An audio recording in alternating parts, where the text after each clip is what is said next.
केंद्र शासनाने थेट शेतकऱ्यांकडून कांदा खरेदी करावा, राज्याचे पणन मंत्री आणि कृषी मंत्र्यांची केंद्राकडे ठोस मागणी करण्यात आलेली आहे।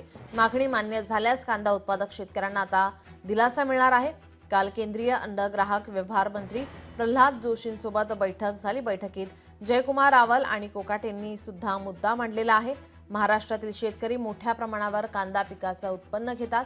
केंद्र शासनाने या शेतकऱ्यांकडून थेट कांदा खरेदी करावा अशी मागणी राज्याचे पणन मंत्री जयकुमार रावल आणि कृषी मंत्री माणिकराव कोकाटे यांनी काल केंद्रीय अन्न व ग्राहक व्यवहार मंत्री प्रल्हाद जोशी यांच्या सोबत झालेल्या बैठकीत केली आहे। ही मागणी मान्य झाल्यास राज्यातील कांदा उत्पादक शेतकऱ्यांना दिलासा मिळणार आहे।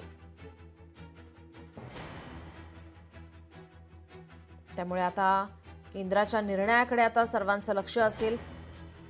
या निर्णयानंतर आता कांदा उत्पादक शेतकऱ्यांना दिलासा मिळणार आहे। लोकशाही मराठी ऐका, पहा, जागरूक रहा।